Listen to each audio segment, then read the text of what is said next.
સાહેબ તમે એક લોકશાહીનો હિસ્સો છો। હું આજે તમે ચૂંટણી અધિકારી છો, તમે તો ન્યાય કરો, એનું મોડું તો જુઓ। પહેલા એના પરિવારને જાનથી મારી નાખવાની ધમકી આપે।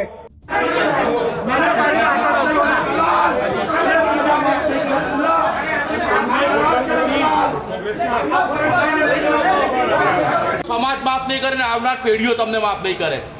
લોકશાહીની હત્યા કરનાર તમે દલાલો છો।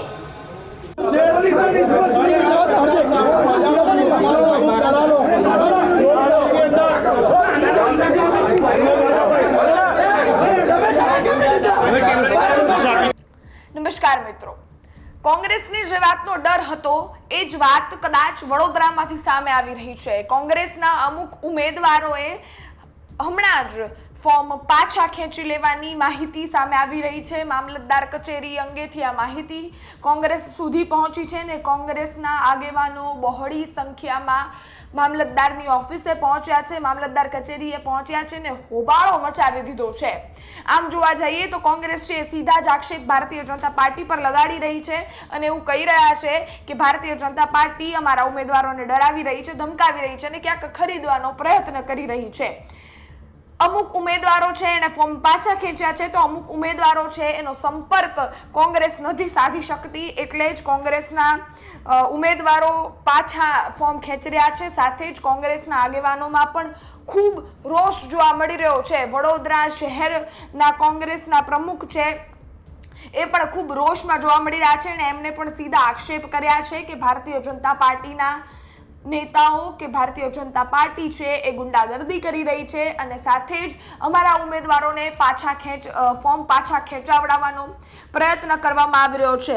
વાત કરી લો વોર્ડ નંબર 10 કોંગ્રેસના ઉમેદવાર કન્નુ પ્રજાપતિએ ફોર્મ પાછું ખેંચી લીધું છે એવી માહિતી મામલતદાર કચેરીએથી મળી છે અને સાથે જ વોર્ડ નંબર 2 કોંગ્રેસના ઉમેદવાર ભૂમિ પ્રજાપતિ પણ છે એમનો કોંગ્રેસ સંપર્ક સાધી શકતું નથી, એટલે કોંગ્રેસ હાલ જોવા જઈએ તો લાલ બબૂલું થઈ ગઈ છે અને સાથે જ ખૂબ રોષમાં છે અને ભારતીય જનતા પાર્ટી ઉપર આક્ષેપ લગાડી રહી છે। ભારતીય જનતા પાર્ટીને એવું કહી રહી છે કે ભારતીય જનતા પાર્ટી કદાચ કોંગ્રેસને જીતવા નથી દેવા માંગતું, કે ભારતીય જનતા પાર્ટી છે એ કોંગ્રેસના ઉમેદવારો છે એને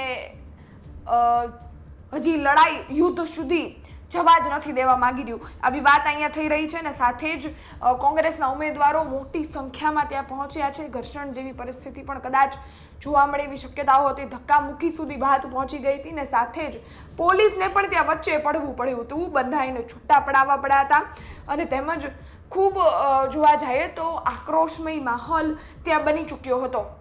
આમ જોવા જઈએ તો કોંગ્રેસે એક અંડરગ્રાઉન્ડની સ્ટ્રેટેજી પણ અપનાવી હતી, ફોન આવવા લાગ્યા હતા અને તેમજ એણે આક્ષેપ તો કરી દીધા, ફરિયાદ પણ નોંધાવી છે ચૂંટણી પંચમાં, પણ હવે જે આ અંડરગ્રાઉન્ડ વાળી ઘટના બની હતી એમાં અમુક શહેરો છે, અમુક વિસ્તારો છે એમાંથી ઉમેદવારો છે એને અંડરગ્રાઉન્ડ કરી દેવામાં આવ્યા હતા કે એમના ફોર્મ પાછા ન ખેંચી લે। રાજકોટમાંથી એવી ઘટના સામે આવી હતી અને સાથે જ અનેક એવા શહેરો છે જ્યાં ઉમેદવારો કોંગ્રેસના હોવા ખૂબ અગત્યના છે એવી જગ્યાઓએ કોંગ્રેસે અંડરગ્રાઉન્ડની સ્ટ્રેટેજી અપનાવી હતી।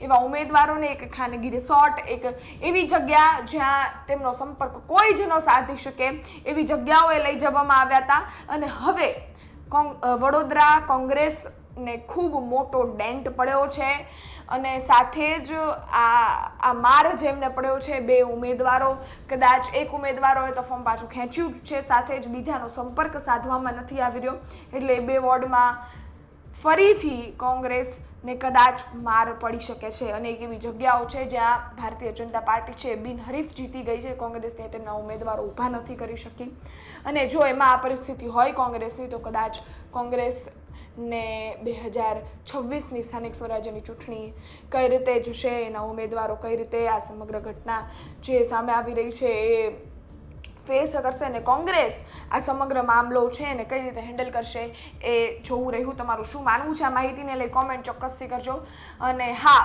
વડોદરાના વાસીઓ છે એમનું શું માનવું છે એ પણ કોમેન્ટ ચોક્કસથી કરજો। ફરી મળીશું નવી માહિતી સાથે, ત્યાં સુધી રજા આપો, ધન્યવાદ।